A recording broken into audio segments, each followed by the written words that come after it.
Ladies and gentlemen, it's the day after Monday, so that makes it Tuesday, September 26th. Welcome to the President's Daily Brief. I'm Mike Baker, your eyes and ears on the world stage. Let's get briefed. Up first, we'll turn our gaze to the U.S. southern border, where a fresh surge of migrants is breaking records as unprecedented numbers make the crossing. In a bid to stem the tide, Mexico and the United States have actually struck a new deal, with Mexico promising to deport migrants from its border cities back to their homelands in order to attempt to deter further migration. Next, we've got two major developments from the front lines in Ukraine. Kyiv claims a significant victory, announcing that they've eliminated the commander of Russia's Black Sea Fleet in a bold strike on occupied Crimea. Meanwhile, a high-ranking Russian official issues a chilling warning. He says Ukraine must bow down to Moscow's surrender terms or face annihilation. Okay. Finally, in today's Back of the Brief, one strike appears to be coming to an end, possibly good news for your television viewing pleasure, as another expands. And President Biden plans on joining the picket line in support of the growing United Auto Workers strike. But first, today's PDB Spotlight. As we speak, a major surge in migrants crossing the southern border is setting off alarm bells across the nation as sanctuary cities struggle with an influx of migrants and too few resources. Just this Monday, Fox News and other outlets reported 11,000 migrant encounters at the southwest border in a single day, marking it as the single highest day in recent memory, according to sources from Customs and Border Protection. This alarming figure is part of a rising trend, with CBP announcing an increase to 232,000 migrant encounters in August, up from a little over 200,000 encounters the same month last year. Now, this influx includes asylum seekers, mostly from Venezuela, Honduras, and Haiti, but with some traveling from as far away as Asia. While much of the recent press coverage has been on New York City and other sanctuary cities, obviously, the border cities are experiencing the brunt of the strain. El Paso, for instance, currently holds about 6,500 migrants in custody. And in the city of Eagle Pass, which is a fraction of the size of El Paso, that number is closer to 9,000. El Paso Mayor Oscar Leeser, a Democrat, expressed concerns at a news conference on Saturday, stating the city has reached what he calls a breaking point, unable to extend its resources any further. So the border is clearly in the midst of a crisis, and it looks like something is finally being done to ease the pressure, at least a little bit. Mexican officials and the U.S. Customs and Border Protection officials held a meeting last Friday in Ciudad Juarez, Mexico, which is situated across the border from El Paso. And it looks like, at least for now, that they've come to an agreement. Mexico is committing to deport migrants from its border cities back to their home countries. Under the new agreement, Mexico will work to depressurize its northern cities, which border El Paso, San Diego, and Eagle Pass, Texas. This comes as the mayor of Eagle Pass declares a state of emergency, highlighting the dire situation faced by border cities in handling the sudden and substantial influx of migrants. Now, make no mistake, the border towns along the southern border have long been dealing with this crisis. But much of the U.S. had the luxury of ignoring the story, since it wasn't an issue in their backyard. Once busloads of migrants began offloading in cities across the nation, in places like New York City and Washington, D.C., suddenly it became more difficult to ignore the growing problem. And once Democrat mayors, such as Eric Adams in New York City, started lambasting the Biden White House, it became a political issue. And that is what drives Washington. Politics, particularly, as you can imagine, as they approach an election year. All right, up next, we delve into two unfolding stories from Ukraine.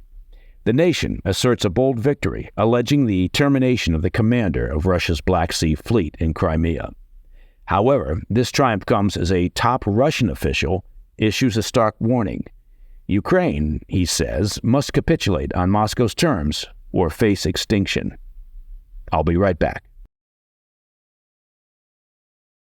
Welcome back to the President's Daily Brief. Ukraine may have delivered one of the most significant blows to Russia since the beginning of this war.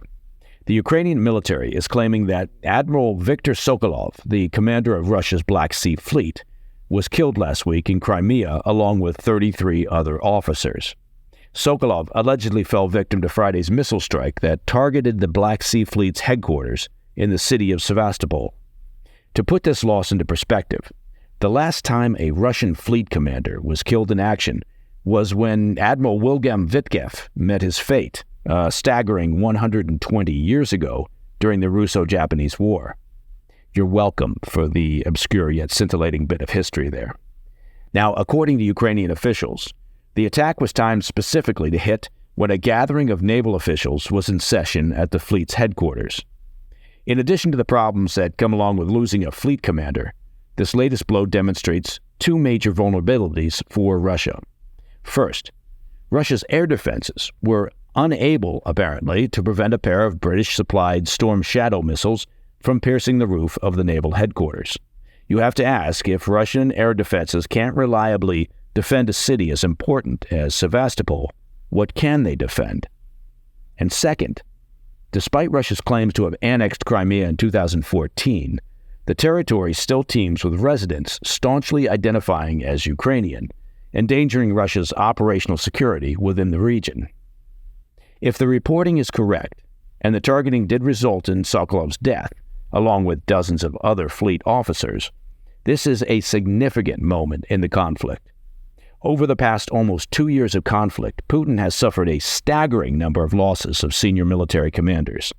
Now, while he may have sufficient numbers of poorly trained soldiers to throw at the Ukraine military as cannon fodder, Putin's bench isn't deep with experienced and capable senior officers. All right, despite what we've just discussed, if Russia is supposed to be now on the back foot, not everybody got the message. In a bold ultimatum, top Russian official Vyacheslav Volodin, the Speaker of Russia's lower house of parliament, has warned that Ukraine must surrender on Moscow's terms or the country will cease to exist. Volodin argues that the West is grappling with weapons and ammunition shortages and a decline in public support. Now, while Volodin is engaged in wishful thinking regarding the ability of the U.S. and NATO to continue providing weapons and ammunition, his assertion regarding public support, particularly in the U.S., does find some backing in recent data. An ABC News Washington Post survey released this weekend highlights a waning public support for the U.S. involvement in Ukraine. Over 40% of respondents believe the U.S. is overextending its help to Ukraine, marking a noticeable increase from 33% in February. Conversely, those who think the U.S. is doing the right amount or not enough has decreased from 60% to 50%. Now, clearly, Putin and his cadre are desperate to find any indications of waning support within the U.S. and NATO. Putin, after all, initiated his invasion of Ukraine with the belief that NATO would waver and splinter right at the outset. That clearly hasn't happened. In fact, NATO has shown unwavering support and has strengthened and grown as an organization as a result of Putin's miscalculation. Polls in the U.S. indicating possible wavering in public support for the conflict are one of the few straws that Putin is able to cling to, given Russia's losses during the current Ukraine counteroffensive, the poor performance of Russia's military overall, and the pariah status that he's brought upon himself on the world stage. And the poll numbers may well be more a reflection of the White House's poor messaging as to the importance of supporting Ukraine, rather than the general public's lack of support for the Ukraine resistance. All right, coming up in today's Back of the Brief, after a nearly 5-month standoff, the Writers Guild of America has secured a tentative deal with the Alliance of Motion Picture and Television Producers. But as one strike seems to be ending, another, the UAW strike, is growing. President Biden is gearing up to walk the picket line in Michigan today, standing in solidarity with UAW workers. I'll be right back. Welcome back. In today's Back of the Brief, after a grueling 146 days, the end of the writers' strike is in sight. The Writers Guild of America, the WGA, representing screenwriters nationwide, has reached a tentative agreement with Hollywood studios, potentially concluding a historic 5-month strike. As the Guild shares its relief and gratitude in a statement, the countdown to reignite movie and television filming now begins. Yet, the Guild's board and members still hold the final say, as they'll vote on the agreement this week. But as this strike chapter closes, another intensifies.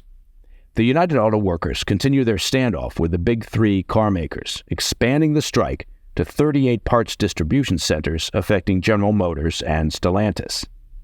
It's not just about the auto industry. It's now a political battleground. Both President Joe Biden and former President Donald Trump will be in Michigan this week. Biden will be showing his support, and hoping to get the union's support, by joining the picket lines alongside UAW members, amplifying the strike's national importance and potentially its impact. It's important to note that the UAW has yet to endorse Biden for 2024, and the White House is facing a unique situation. A president who constantly reminds everybody that he's all about the unions, while his administration's all-in push for green electric vehicles is a major concern and irritation for the UAW, and one of the key difficulties in the negotiations with the automakers. While Trump will not be walking a picket line, he'll be in Michigan to deliver a speech the day after Union Joe does his thing. UAW President Shawn Fain has stated that Trump is not welcome on the picket line because, to paraphrase Fain, the UAW is fighting against the billionaire and millionaire class. Now, apparently, nobody sent Fain the memo pointing out that President Biden is also a millionaire, which, as an aside, is a neat trick if you've been in politics for over 50 years. And that, my friends, is the President's Daily Brief for Tuesday, 26 September. If you have any questions or comments, reach out to us at pdb@thefirsttv.com. I'm Mike Baker. Until tomorrow, stay informed, stay safe, stay cool.